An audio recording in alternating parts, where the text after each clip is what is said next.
É mais uma edição do Estado da Nação. Hoje o convidado é Filipe Ganhou. Ele é médico, mas também aborda e de forma muito incisiva questões que têm a ver com a política. Boa noite, Dr. Ganhou, e bem-vindo. Muito obrigado, boa noite. E toda a gente costuma agradecer pelas oportunidades de vir aqui. Portanto, vou seguir o mesmo caminho, obrigado, porque de facto é importante que cada cidadão possa, digamos, participar no destino dos países onde vivemos, dos países onde participamos, onde trabalhamos. Portanto, obrigado. Vamos assim dizer, se calhar o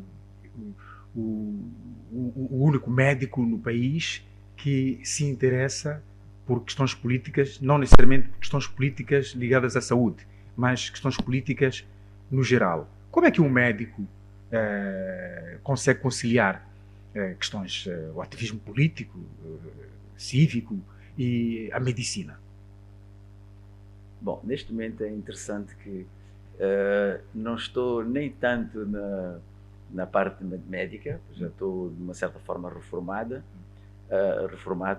e no que diz respeito à política também tenho participado pouco, se calhar com algumas exceções, dando opiniões quando me solicitam. Nunca sou eu que procuro ir à televisão ou ir à rádio, é quando as pessoas naturalmente, espontaneamente me procuram, eu aceito de boa fé, gosto de partilhar a minha opinião, se calhar influencio, nem sei. No entanto, portanto, a conciliação é bastante fácil, porque essas duas atividades que descreveu não me levam muito tempo. O que me leva mais tempo e normalmente fico ausente de Maputo é mais a minha componente agora ambiental. Sim. Eu sou digamos, um grande protetor do ambiente, invisto muito do meu dinheiro privado, mesmo sem retorno, no que diz respeito à conservação da natureza, a biodiversidade, conservação, digamos, criar alternativas de emprego para os carvoeiros, para os lenhadores, para, digamos, também os caçadores furtivos. Então, crio um emprego para reciclar essas pessoas nessa área e, ao mesmo tempo, podermos, digamos, desenvolver o país, proteger áreas de conservação. E está a falar de um projeto que está inserido na província de Maputo, que é... Sim, eu optei, não é que eu não gosto do resto do país, no entanto, o que custa-me mais conciliar, de facto, é a minha vida familiar com a minha vida profissional, que mesmo com a minha idade eu já devia ter tranquilizado, ficar em casa e tomar uns whiskies e não me chatear muito, seguir as televisões, etc. Mas continuo a ser muito ativo, estou sempre no campo, quase sempre no campo, mas tenho, digamos, família que eu preciso também conviver com eles. Exato. E eles vão à escola, outros são pequenininhos, vivem com as mães, etc. Os netos, tudo isso. Então, e agora fui abençoado com 2 netos pequeninos, de um ano agora, etc. Ou seja, este ano foi muito prolífico nesse aspecto. Então não consigo me ausentar tanto tempo assim. A família é uma prioridade. É uma prioridade. Também a parte da conservação. Muito bem. Juntos pela Cidade foi a organização que ajudou, vamos assim dizer, a se projetar, passo o termo, nestas questões de ativismo social e cívico, político. Por onde anda o Juntos pela Cidade? Bom, o Juntos pela Cidade, desde que foi formado, desde o primeiro dia, eu e mais alguns dos membros do JPC dissemos que se nós não formos compreendidos, não formos apoiados, nós não íamos ser nós as pessoas a puxar e a forçar a existência dos Juntos pela Cidade. O Juntos pela Cidade tinha alguns objetivos e acredito que eles foram todos cumpridos. Portanto, não há uma necessidade absoluta que ele continue, porque alguns dos seus membros puxam a carroça, fazem um grande esforço, etc. Não. O Juntos pela Cidade deve desaparecer ou não, dependendo, digamos, da sua aceitação popular. Pelos vistos, nós não temos feito muita publicidade, portanto, o JPC efetivamente não está muito presente. Mas quais são os objetivos do JPC? Primeiro era na altura que aparecem as primeiras eleições autárquicas, ou seja, descentralização do poder, entre aspas, porque uma verdadeira descentralização não deveria conter digamos, atores ligados aos partidos que se candidatam para as eleições centrais ou gerais. Não deveria ser isso, porque depois o partido continua a controlar, digamos, as autarquias e a nível central também. Então isso não faz, digamos, muito sentido, e em muitos países, como nos países nórdicos, você não pode ser membro de um partido e participar nas eleições autárquicas. Sim. As eleições autárquicas têm que ter um caráter realmente independente, para que haja uma descentralização mais efetiva possível. Estamos a falar do poder local. Do poder local, exato. Exatamente. Então, o JPC, o objetivo dele era dar coragem, porque na altura vínhamos de um monopartidaísmo. Sim. Há pouco tempo que tínhamos começado as eleições gerais e as pessoas não tinham coragem, mesmo com potencial e carisma para se poder candidatar, não tinham coragem. Então o JPC aparece a mostrar que não, realmente estamos a entrar num período democrático, o período do presidente Chissano, se calhar com o empurrão da comunidade internacional também, e entramos, digamos, nesta possibilidade. Então o JPC aparece por causa disso. E chegaram a entrar na Assembleia Municipal? Sim, entramos durante 10 anos. Fomos 2 mandatos até, e entramos graças a esta união que nós tivemos com vários atores da sociedade. Na altura juntava, digamos, a Associação dos Camponeses, juntava a Associação dos Deficientes, juntava uma série de pessoas proeminentes, antigos secretários de Estado da Educação. Era sociedade civil. Casoso, era sociedade civil misturada, e desde o início o projeto não era fazer um partido. A ideia não era fazer um partido, a ideia era permitir que cidadãos sem voz pudessem, através de nós, se assim fosse o desejo.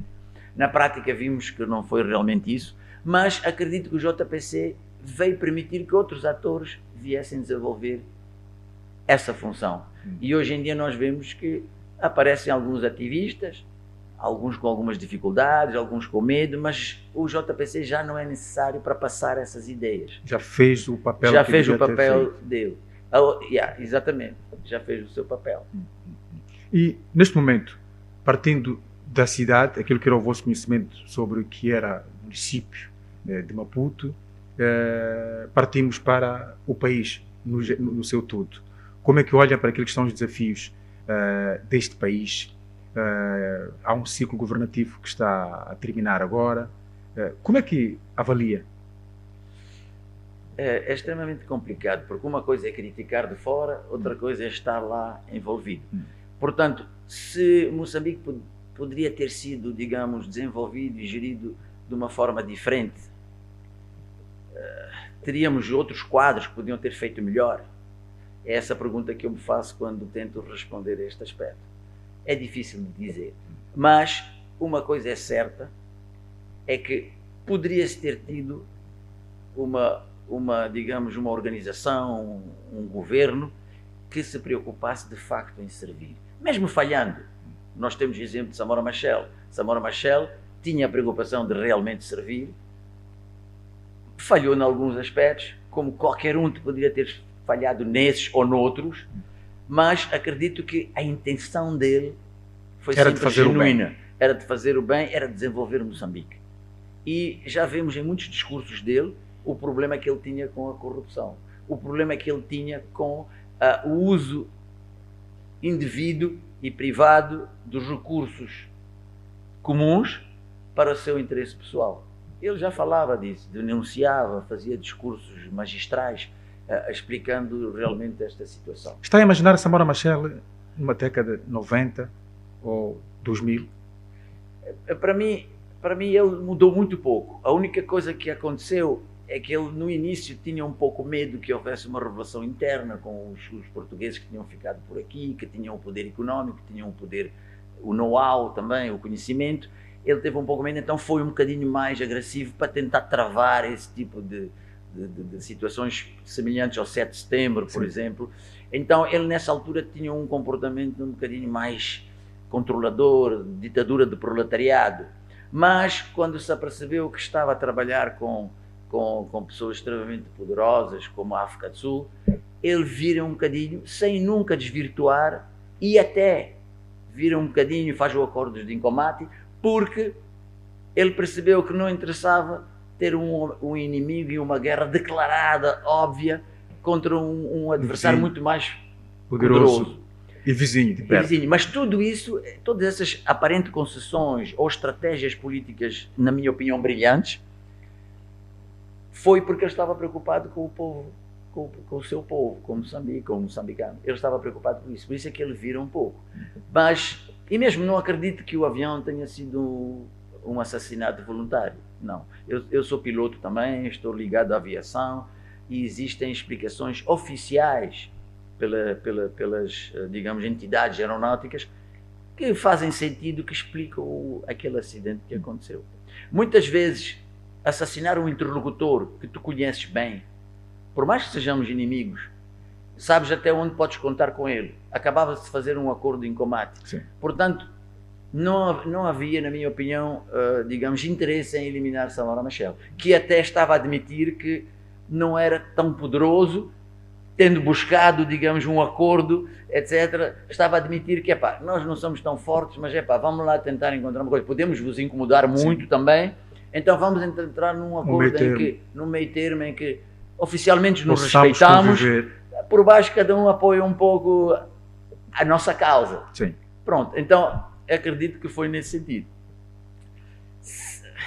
Eu acredito que se ele tivesse presente até hoje, teria também melhorado, talvez também tivesse derivado, como a China derivou para um capitalismo prático, mas na teoria mantém-se com uma disciplina do partido bastante intensa. Eu acredito que aqui provavelmente teríamos chegado a essa situação. Talvez até teríamos também depois eleições, e acredito que Samora Machel poderia ter sido eleito com muito mais facilidade que o Chissano. Porque o Chissano também sabemos que houve ali uns 800 mil votos que foram estrategicamente anulados, tentando seguir a lei à risca, e que permitiu que ele fosse o nosso primeiro presidente. Estamos a analisar mais presidentes do que a nação. O país, sim. Mas em geral são o espelho do que é o país. Exatamente. Portanto, guarda muito respeito, digamos assim, admiração por Samora Machel. Sim, e tem o mesmo sentimento com Chissano, Guebuza e agora Nyusi? Não é a mesma coisa, absolutamente não. Mas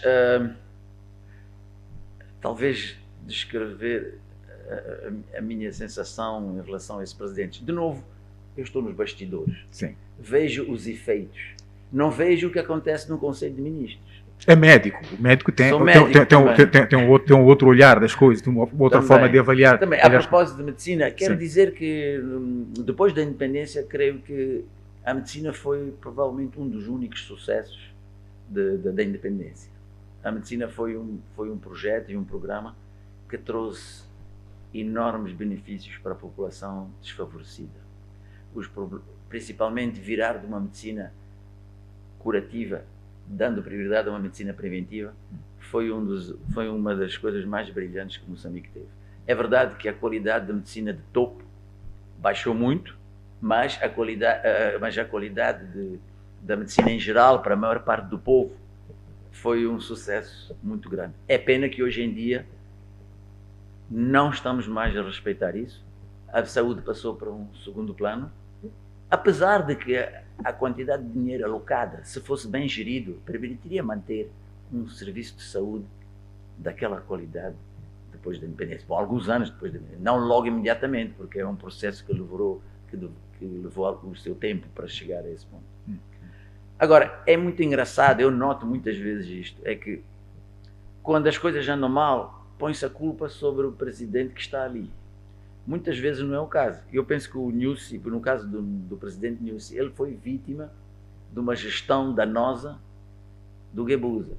Para mim, o Guebuza foi o pior presidente que nós tivemos. Mas muita gente admira o Guebuza porque durante aquela altura vivemos de créditos, vivemos de dinheiro, vivemos digamos, de uma bonança ou de uma situação em que parecia que estávamos a evoluir bem, etc. Mas na realidade era consequências de nos endividarmos demais. É como se eu e o senhor temos um cartão de crédito, usamos durante 2, 3 anos de qualquer maneira e depois caímos no abismo a seguir.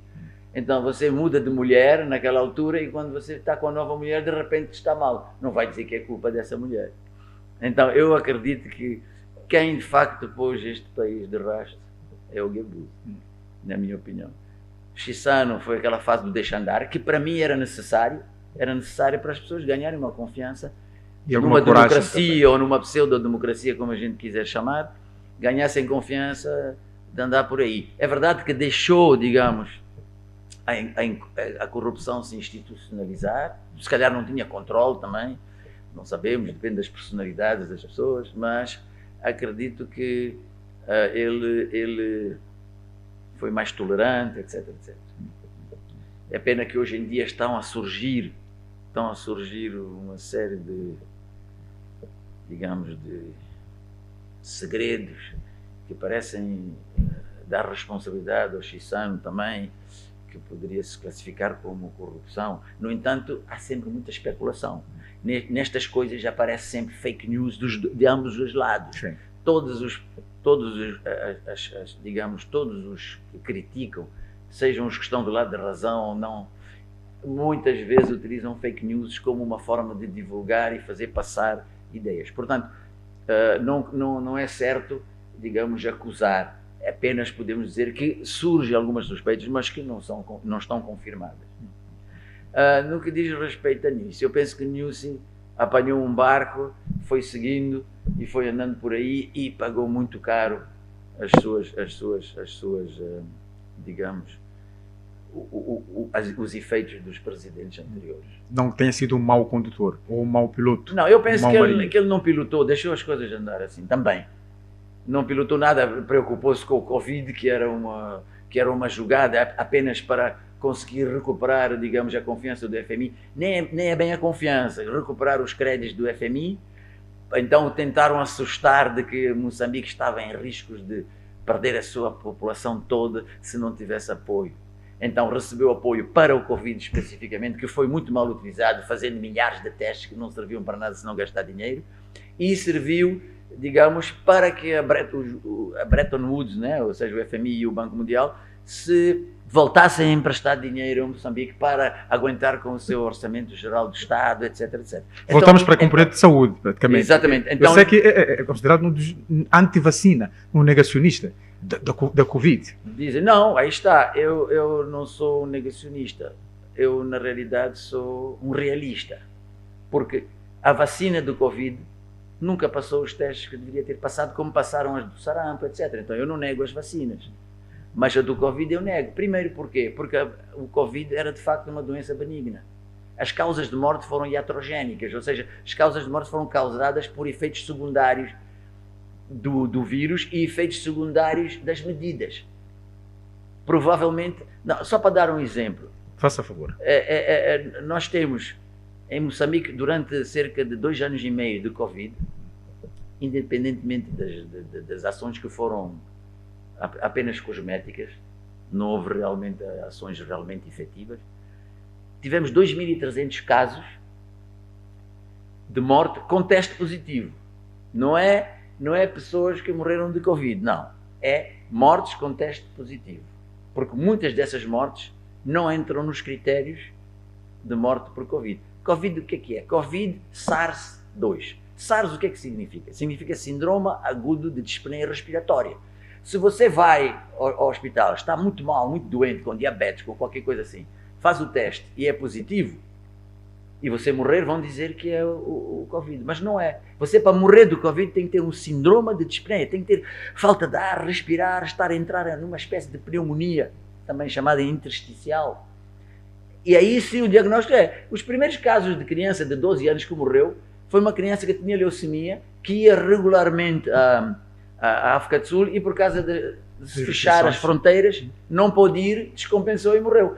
Por sinal tinha ou um teste, digamos, falso positivo, ou um teste porque o vírus, ninguém nega que o vírus estava aqui. Nunca teve medo da Covid? Eu? Desculpa? Nunca teve medo da Covid? Não, nunca. O país entrou em transe? Sim, mas não me viu nas televisões. Eu estava sempre a tentar acalmar o país. A explicar que não fiquem calmos. Na televisão onde eu ia, na altura, toda a gente teve o Covid. Toda a gente teve o Covid, umas tossezinhas e não sei o quê, etc. Inclusive, eu tive o Covid também. A única coisa que eu senti foi perda do sabor e do olfato. E na altura, eu vou confessar, não testei, porque a regra dizia que se você é positivo, já não pode sair de casa.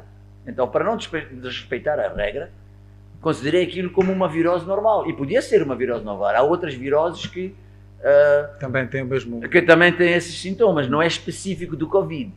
Neste caso, vinha mesmo a propósito. E mais tarde, num outro país, testei os meus anticorpos. E os anticorpos confirmavam que eu tinha tido Covid. Não confiava nos testes feitos em Não, Moçambique? os testes rápidos, aqueles que se chamam de duplicação reviral, depende. Se você fizer 20 replicações, quase todo mundo vai dar positivo. Porque já teve um vírus parecido, ou já teve o Covid de passagem. Mas não quer dizer que naquele momento tem Covid.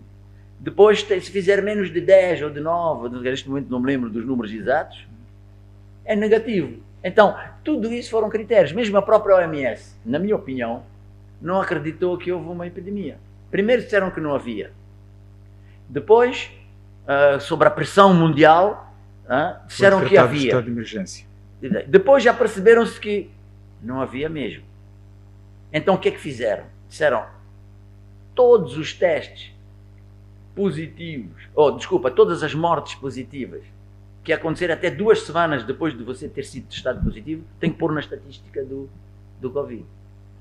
Outro aspecto muito interessante, mesmo a nível mundial, onde lá nós em 2 anos e meio, foi 2.300 casos positivos de morte.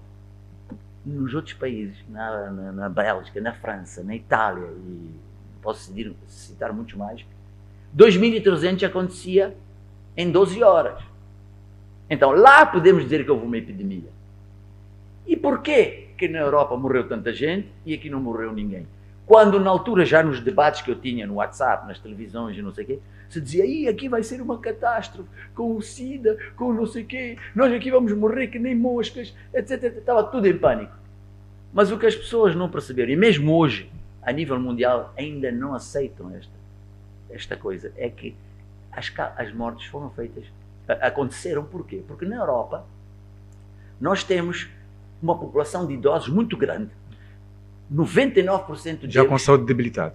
Saúde debilitada, 99% deles sobrevivem graças a uma medicina bem afinada, mesmo no limite, ou seja, eles partem a perna, morre.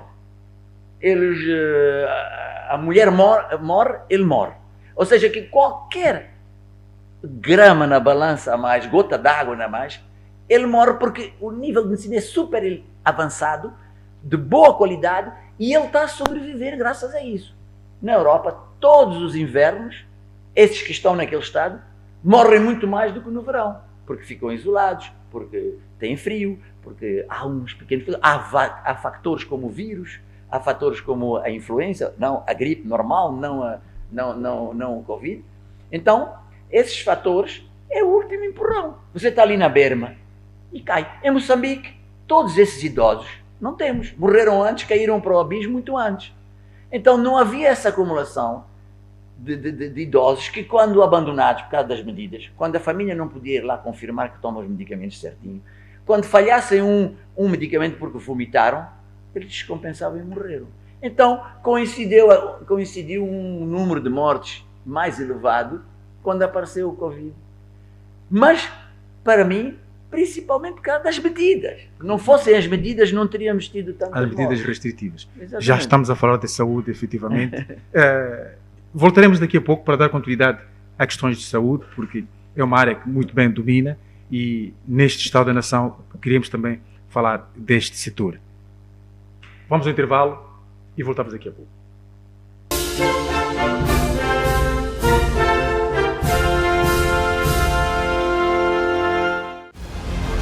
Saudações, está no ar a edição... Feche o seu dia bem informado com o Jornal da Noite. Não puxa, mas eu matar uma pessoa. Com uma equipa de jornalistas dedicados, garantimos que você não perca nenhum detalhe do que acontece no país e no mundo.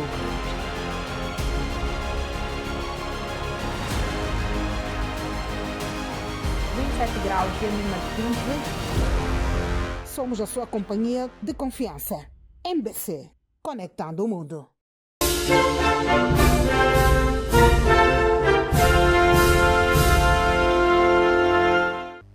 Estamos de volta já na segunda parte deste Estado da Nação, em que temos a presença de um médico e quando saímos por intervalo falávamos mesmo de questões de saúde, falávamos com alguma profundidade da Covid. Nestes anos há várias doenças que vêm, umas são novidade, como a própria Covid, novidade entre aspas, e outras reaparecem. Há agora, por exemplo, já tivemos o ébola, que foi também catastrófico em algumas regiões do continente africano, sobretudo. Agora temos também o Mpox. Que doença é esta e há alguma semelhança que nos parece com o que vinha sendo anunciado na época do Covid? Bom, nós temos que lembrar que a história do Covid, na minha opinião pessoal, vem porque as Big Pharmas, as grandes farmacêuticas, querem fazer boladas dessas. Tentaram com a gripe das aves, mas na altura ainda não tinham tido a ideia brilhante de usar a vacina para, digamos, fazer bilhões de dólares.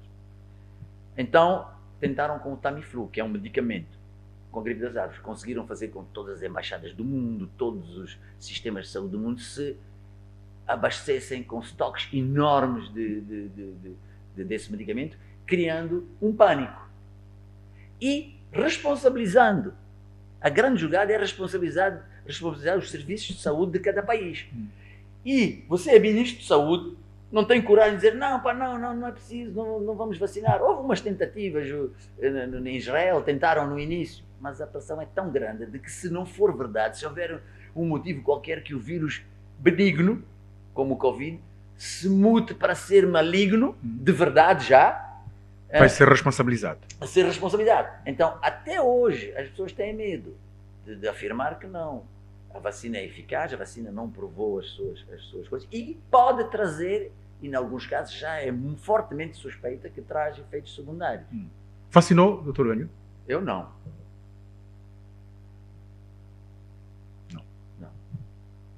Felizmente em Moçambique não era obrigatório. Eu não vacinei. É assim mesmo. Ainda por cima, como fiz o teste positivo, já era positivo, permitia-me viajar à vontade. Mpox. Monkeypox. O monkeypox é um vírus parecido com o da varíola, mas não tem aquela disseminação como as doenças de transmissão respiratória. O monkeypox também pode transferir por respiratório, como não. Mas, na minha opinião, nem foi uma tentativa das Big Pharmas, porque eles perceberam muito bem que o monkeypox não ia entrar nesses critérios de ter um vírus que se dissemina muito, testar todo mundo e aparecer positivo, seja por testes daquilo que eu expliquei, a replicação, fazer as multiplicações maiores para dar mais positivos do que menores, etc. Percebeu que não ia funcionar. Quem faz isso, digamos, na minha opinião, são alguns influenciadores que estão com saudades do tempo que não íamos trabalhar, que não sei o quê. Então tentam criar um novo pânico para ver se de facto conseguimos de novo ir para aqueles tempos de paragem, etc. Isso por um lado, e por outro lado há pessoas que têm um prazer enorme em manter o pânico nas redes sociais, gostam de enviar uma série dessas coisas e ver o efeito que isso faz.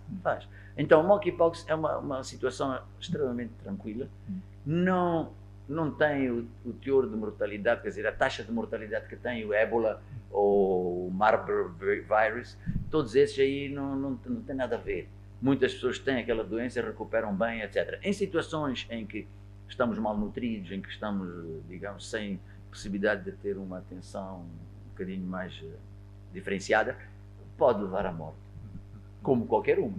Agora, a mim o que me chocou mais nesta história é que a malária que nós temos em Moçambique, que se trata e que se pode prevenir com muitas outras atividades, mesmo no pico maior em que se acusava o Covid de matar pessoas em Moçambique, tínhamos 6 casos por dia, enquanto que a malária, durante todos esses dias, mesmo nos dias onde tínhamos 0 mortalidade de Covid, estava sempre acima dos 40. Ou seja, fomos enganados. Completamente. Mas, na realidade, eu acredito que Moçambique enganou os doadores internacionais. Porque eles sabiam. Eu conheço o pessoal médico daqui.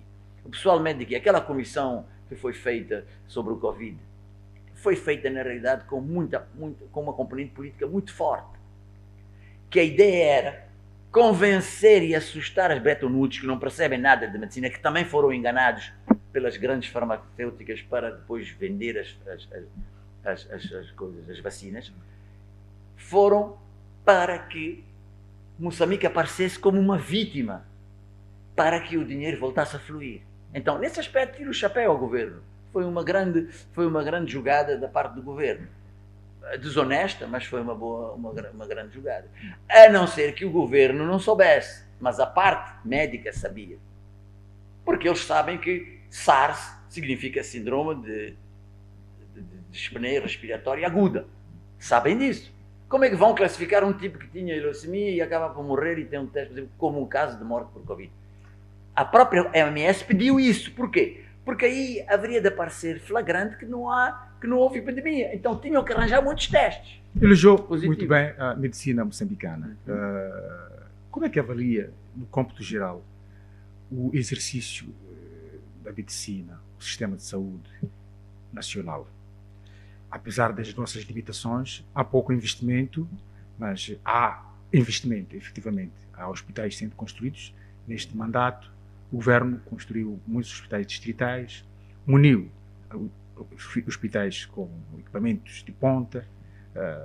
O problema que nós conhecemos, os medicamentos, mas o país, na sua extensão, oferece condições para haver essas dificuldades todas.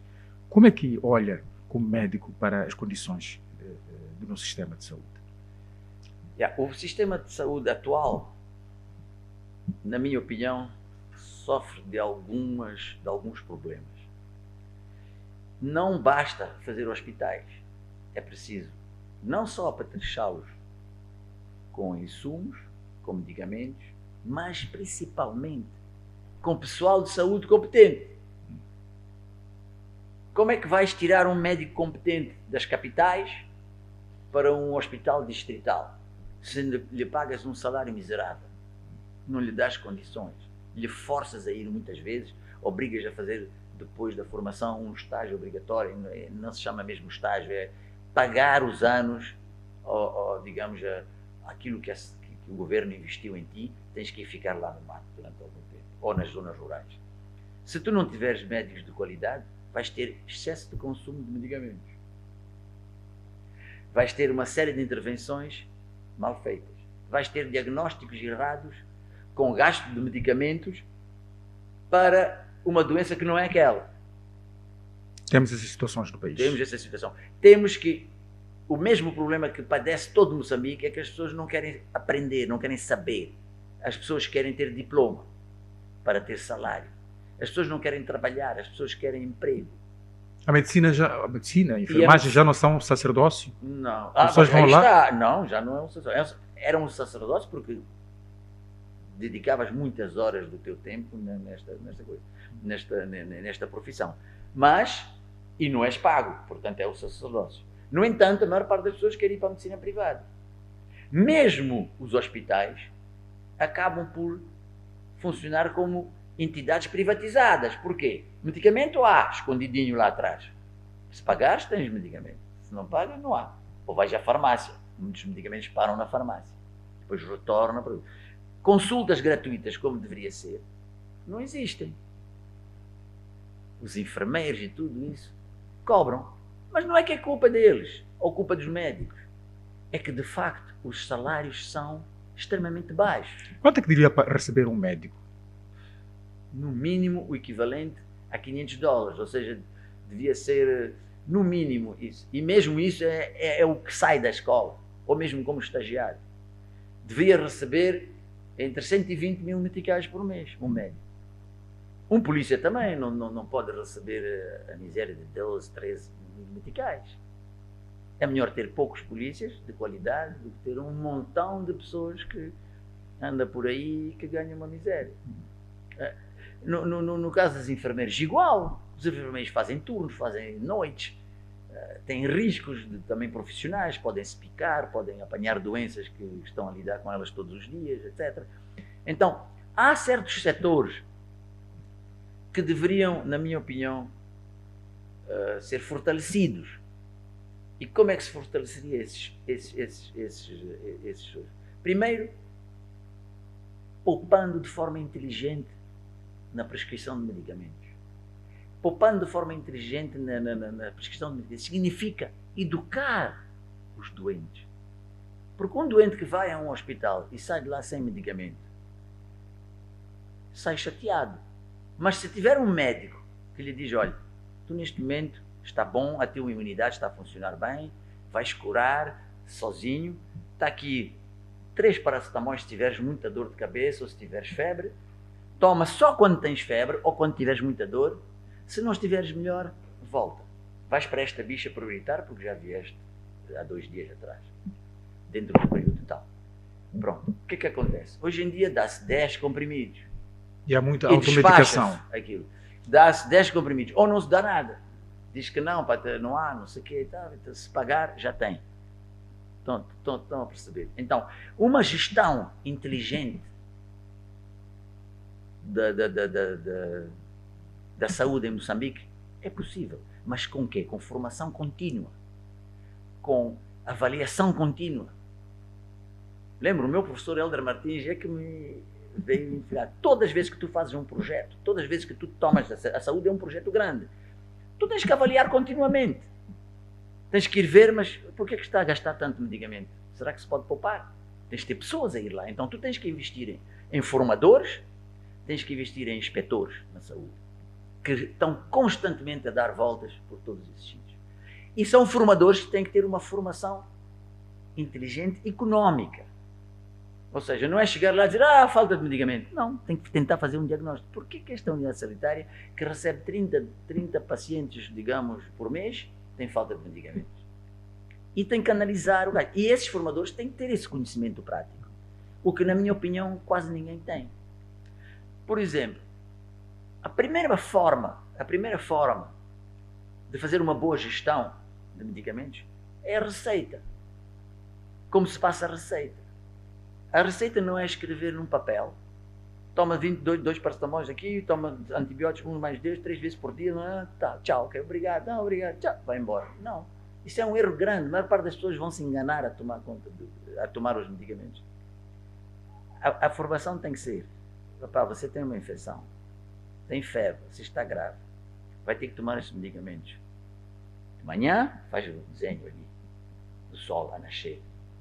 Ao meio-dia, e põe os comprimidos assim, com 2 bolinhas. Está a ver 1, 2 bolinhas, depois pega a receita e entrega. E pergunta, explica lá, papá. E o papá tem que explicar. Vou tomar isto aqui, estou a ver aqui, quando o sol estiver aqui, um punzinho.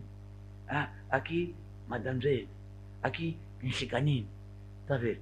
Ele vai ver, ele vai te repetir. Se não perceber, tu voltas a explicar. Mas tu não podes explicar e dizer, então agora já explicar, quando já explicaste a segunda, já pode ir. Não. Depois de explicar a segunda vez, tem que repetir de novo. Tem de haver tempo para o atendimento. As pessoas não fazem isso, as pessoas querem fugir, querem não sei o quê. Mas esse tempo, o tratamento vai ser correto, ou há mais chances que o tratamento seja correto. Então essa pessoa tem mais chance de curar, não há de voltar tão cedo. Vai ter logo um efeito positivo. Se a pessoa chega lá, já não sabe como é que é, toma. Em certas culturas até penduram o plastiquinho de coisa, pensam que aquele efeito espiritual vai lhe curar. Então, são esses aspectos. Depois, esse pessoal de saúde, a quem tu ensinas a fazer isso, vais-lhe formar. Passado 1 ano ou 2, ele já não vai fazer isso. Então, tens que ir lá com o inspetor, formar de novo, chamar ele de novo para a central, de novo passar um cursozinho de reformulação, de reciclagem, e, finalmente, depois de uns bons anos desta formação contínua, tu vais ter pessoal competente, vais ter pessoal que trabalha com quê? Só com alguns professores, com alguns digamos, alguns cursos de formação centralizada numa escola, por exemplo, pode ser nas escolas, essas escolas que já existem de saúde, que trabalham numa parte para a reciclagem constante de todo o pessoal. Esta informação não é partilhada com os profissionais de saúde? Essa informação eles conhecem. Bom, alguns talvez, estes que foram formados ultimamente, não sabem disso. Mas ninguém se focou com tanta importância como eu fiz sobre a receita. Tudo começa aí. Tudo começa aí. Tudo começa... A partir do momento que tu fazes um diagnóstico, pois ainda tens a parte do diagnóstico. A parte do diagnóstico também permite poupar de medicamentos de certa maneira. Chega uma pessoa, Tenho diarreia, para não purgar, não sei o que, tal. Tu dizes, ok, está aqui o medicamento. Lhe dás um tratamento de 3 dias ou uma semana de metronidazol, entregas. Ele vai embora. Não sabemos o que é que faz, se toma, não toma. Faz de conta que explicamos bem. Ele vai, toma e está por aí. Agora tu dizes assim, vou a purgar. Quando é que você parou de purgar? Ou estás a purgar agora? Estou a purgar agora. Está aqui um copinho. Vai lá na casa de banho, vem-me mostrar as fezes. Vai para lá, faz isso, traz. Muitas vezes, 90% das vezes, nos casos em que eu fazia isso, já parou, não está a sair. Mas quando foi a última vez, afinal? Foi ontem à noite. Então já está a melhorar. Sim, está a melhorar. Mas qual era a cor? Tal era assim. Ok, papá, então, olha, como já está a melhorar, vais beber muitos líquidos, toma aqui um pacotinho, não é 20 pacotinhos, de mistura oral, para a pessoa não sair completamente ilusionada com aquilo e dizer, olha, papá, nosso corpo cura as doenças quase todas, a medicina ajuda. Eu, como médico, vou te ensinar o que é que tu tens que tomar e quando é que não tens que tomar. Isso é uma informação que tem que ser educado na escola, tem que ser educado para o doente a cada vez. Porque, educação na para a eu, por saúde. exemplo, quase que não tomo medicamentos. Até tenho uns problemitas de próstata, tenho não sei o quê, me receitam isso. Não, desculpa lá. E se eu tenho esse problema da próstata, deve ser alguma coisa com a minha alimentação, deve ser com a minha forma de viver, não durmo o suficiente, não faço exercício, não sei o quê, etc. Não, vou mudar o meu comportamento e vou melhorar a próstata. E tenho tido um sucesso relativo com isso. É a mesma coisa. Está cada vez mais provado que a má alimentação é que causa a maioria das doenças. Como alimentar bem o povo nas condições do país? Por Tens exemplo, o setor Por agrícola, exemplo, é engraçado também falaram o mal que é produzido no falaram país. mal do nosso ministro Sim, Celso Correia. Celso Correia, mas foi uma grande injustiça. Porque tenha ele afirmado a verdade ou mentira, etc. Mas é uma grande injustiça por quê? Porque o ser humano devia ter uma refeição por dia. Esse conceito de que devemos nos alimentar 3 vezes por dia é agradável e é patológico, leva a doenças. Toda pessoa que se alimenta 3 vezes por dia, com pão e chá de manhã, arroz, não sei o quê, à tarde, passado, quando chega aos 30, 40, 50 anos, começa a desenvolver diabetes. É quase, tirando algumas famílias que têm uma preponderância genética que não desenvolvem o diabetes, têm uma resistência muito grande ao açúcar e mantém a produção de insulina natural, a maior parte das pessoas vai acabar diabética. E hoje em dia nós vemos todas essas mamanas gorduchas e não sei o quê, a partir dos 50, 60 anos ficam com diabetes. Mesmo no Covid, muita gente morreu porque descompensou o diabetes. Então, nós comemos demais. Essa que é a verdade. Demais e mal. Demais e mal. Pode-se dizer isso também mal. Nós, na realidade, comemos demais. Eu, vou ser honesto, não como uma vez por dia, não consigo. Mas o meu objetivo é isso, e deixar muito tempo sem comer, ou seja, deixar o teu pâncreas descansar, deixar o teu intestino descansar. O intestino desenvolve cancro por quê? Porque está sempre a ser estimulado, está sempre a ser agredido por produtos químicos que a gente come, comidas processadas, mesmo carne grelhada. A carne grelhada cria muito carvão. E estás a meter carvão todos os dias, todos os dias, todos os dias. É igual ao cigarro. É parecido com o cigarro, sim. Mesmo o cigarro, deveríamos fumar sem pôr o fumo dentro da coisa. Fumar de vez em quando para aromaterapia, sentir o bom aroma, brincar um bocadinho e meter muito menos tóxicos e fumo dentro dos pulmões.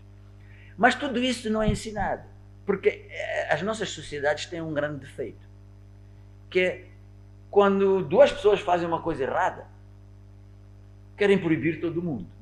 Em vez de dizer, não, qual é a alternativa para essa coisa errada? É um exemplo que eu gosto muito de dar, sobre beber a conduzir.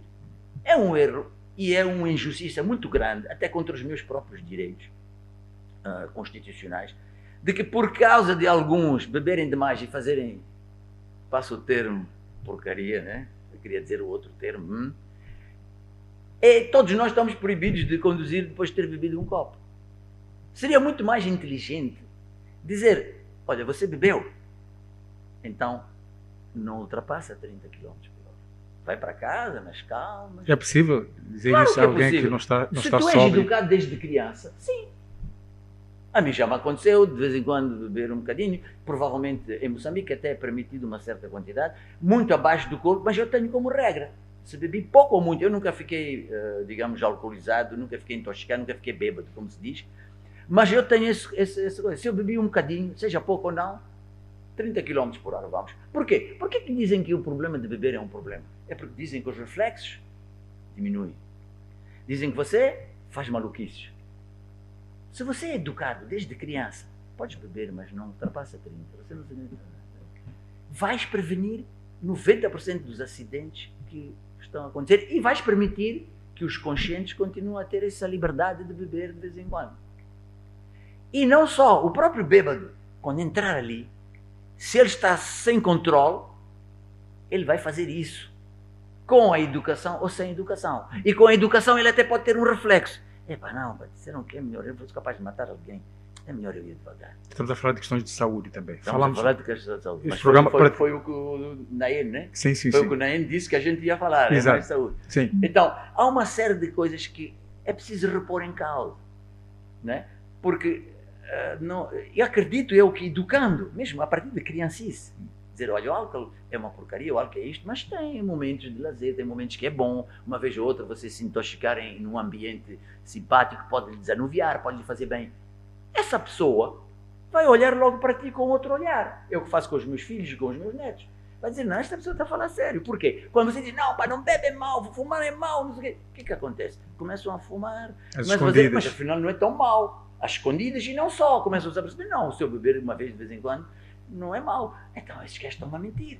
E começam a questionar muitas coisas que até são verdades.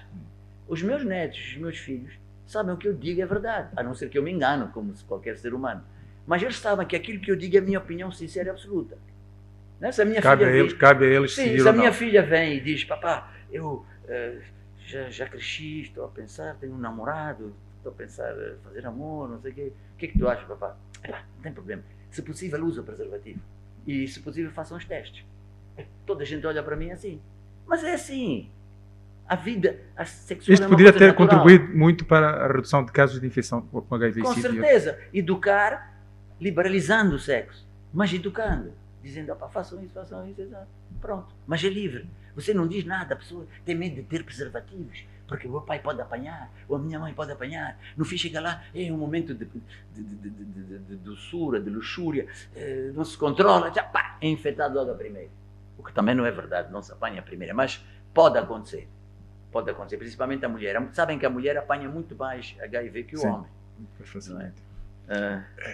Quase que esgotamos o programa falando de saúde, mas eu quero falar a produção já diz que temos de encerrar, mas eu quero que o doutor faça um diagnóstico político do país. Estamos numa fase conturbada do país, houve eleições contestadas pela oposição, há um levantamento popular, atos de violência, a própria polícia, já temos relatos de mortes de participantes destas manifestações, destruição de bens.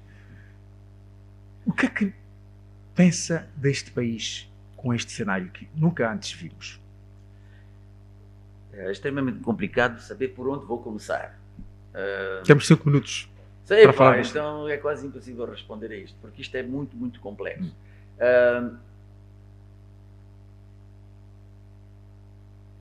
Nós temos um país muito pobre e a corrupção provavelmente veio aumentar esta situação, porque muito desse dinheiro podia ter sido investido no desenvolvimento deste país. E é pena que mesmo os que desenvolvimento do país e desenvolvimento humano. Sim, exatamente, o desenvolvimento do país e indiretamente com o humano também, porque se não desenvolve um país sem a parte humana, obviamente. E poderíamos usar esse dinheiro, por exemplo, mesmo os próprios que de vez em quando expropriam esse dinheiro, deveriam investir em empresas aqui, criariam emprego, criariam uma compensação, criariam qualquer coisa. Não, a maior parte desse dinheiro desaparece. Temos o caso das dívidas ocultas. O problema daquilo que foi analisado aqui é apenas algumas comissões e um pouquinho de dinheiro que chegou aqui. Todo o dinheiro que nunca chegou, onde é que está? Que nós até tentamos pagar algumas vezes. Reparem que quando o Moçambique caiu de repente, foi quando pagamos as 2 grandes prestações, ou uma prestação de 800 milhões de dólares. Aí foi o descalabro. A partir daí, não conseguimos mais Já não conseguimos puxar o ar, como diz Coca-Mole. Então, esse é o problema, uma situação em que existem muitos pobres, em que existem muitas pessoas que não têm nada a perder. Então, quando aparece um mobilizador ou um líder que, de facto, foi usado, como governança mundial, foi usado para tentar uma mudança, ou votar contra esta continuidade que não tem satisfeito, digamos, o povo. Mas diga-se de passagem, o governança mundial provavelmente não vai conseguir fazer muito melhor logo no início. Mas pode e traz uma esperança de que talvez sim. Traz uma esperança de que podemos estancar a corrupção. Também não temos garantias da idoneidade de qualquer dirigente novo que chega lá. Dizem que o poder corrompe, etc. Mas, neste momento, praticamente não restam dúvidas que a maioria, ou quase a maioria do povo moçambicano, quer uma mudança. Quer mudar, quer ver outra coisa. É como um homem que está casado há 50 anos e não está bem com o seu cônjuge, que até porque essa mulher pode ser melhor que qualquer outra, mas ele vai querer mudar. Se ele está errado ou certo, em última instância, quem vai pagar uma má escolha é o povo. Então ele tem o direito de decidir. Ele tem o direito de decidir. E também está cada vez mais óbvio que houve, digamos, uma fraude eleitoral. Se essa fraude eleitoral foi ou não, digamos, significativa para pôr um ou outro a ganhar mais que o outro, eu penso que isso já não é o problema hoje em dia. O problema é essa atitude de coisa. E o que me admira, para terminar, é que porque é que depois de 50 anos a servir este povo, umas vezes da melhor maneira possível, não se deixa outro também tentar ir servir? Eu sou membro de várias associações, dos quais sou presidente e não sei o quê. Eu, quando acabo um mandato, até fico aliviado de sair. Fico aliviado de sair e dizer, pronto, venham outros agora que eu já acabei o meu balanço. Quando entro, venho cheio de forças, consigo mudar bastante coisas, para o positivo, se possível. Outras coisas não consigo e preciso de uma ajuda. Então saio com todo prazer. Não vejo porque que aqui não se deixa alternativas. Acredito que a Frelimo na oposição, toda a gente ia ganhar com isto, até a própria Frelimo. Primeiro, acredito que se por acaso o Venâncio entrasse a governar, ele não teria muito por onde fugir e fazer malandrices. Porque a Frelimo continua a ser um partido muito poderoso e iria denunciar qualquer coisa irregular, imediatamente.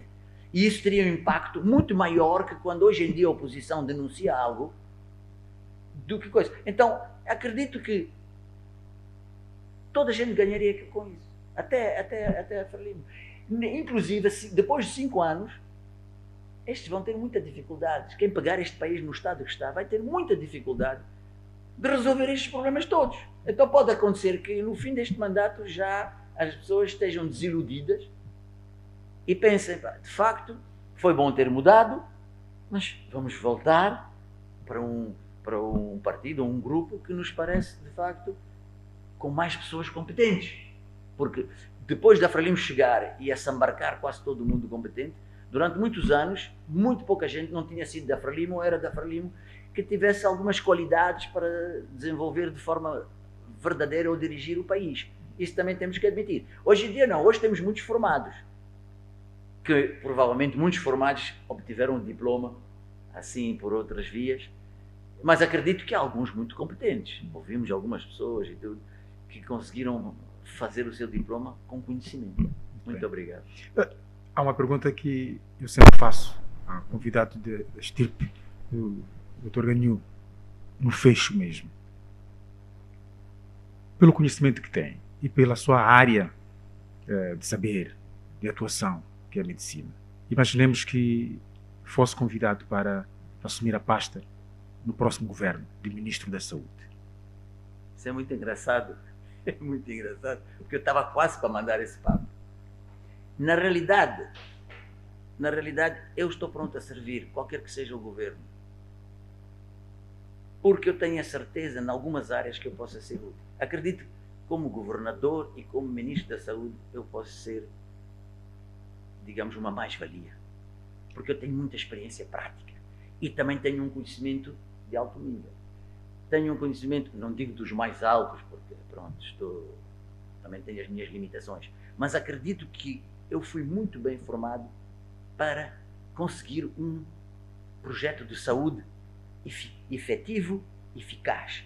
E não só para as pessoas mais desfavorecidas, mas também podemos ter os dois extremos.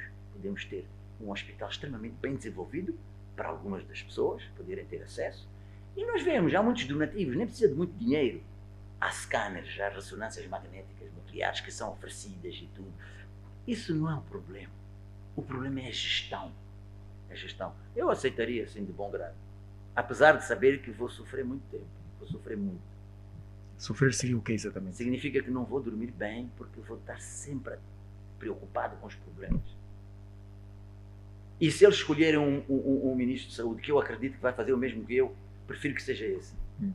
E existem esses quadros no país? Eu penso que pode existir. E não só, podiam também me consultar como assessor, também em vez de ser ministro. Também. Assim eu continuarei com a minha liberdade de fazer um ambiente, de proteger o ambiente, etc. Também pode ser isso. Isso até era uma situação ideal. Está aberto. Teria tempo para a minha família, não viveria tantos stresses, mas podia ser consultor. Mesmo não remunerado, não tem problema. No governo anterior, no atual governo, tem sido consultado para... Não, houve uma vez um boato. Ao contrário, eu estava contra a história do Covid. Se eles me tivessem dito, ganhou, aquilo é para a gente ver se recupera o dinheiro e a confiança do FMI, não sei o que, eu teria ficado um pouco mais calmo, etc. Mas não disseram nada, fizeram tudo a escondidos, como se nos estivessem a enganar. A nós também. Está a ver? Para mim, as medidas deviam ter sido um pouco mais leves, sabendo que estamos a fazer isso para recuperar. Não, sacrificou-se muito o povo para de novo haver, digamos, um relacionamento.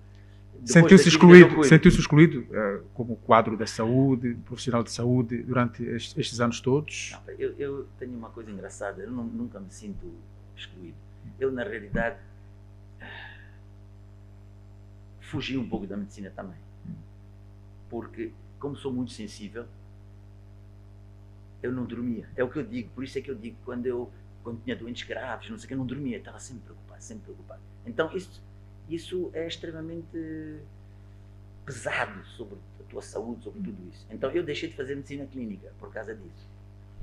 Se for ministro, tenho esse problema também. Eu não vou dormir. Mesmo se tivesse sido presidente do município, como me candidatei há uns anos atrás, eu não ia dormir. Ia ser um problema sério. Então, de facto, prefiro ser consultor, mesmo gratuito, para o Ministério da Saúde. E eu acho que eles deveriam usar as minhas versões também. Pronto. Muito obrigado. Foi então o diagnóstico do país feito por um médico, Dr. Ganhu, que foi o nosso convidado no Estado da Nação desta edição. Voltamos a ver-nos numa próxima ocasião. Boa noite.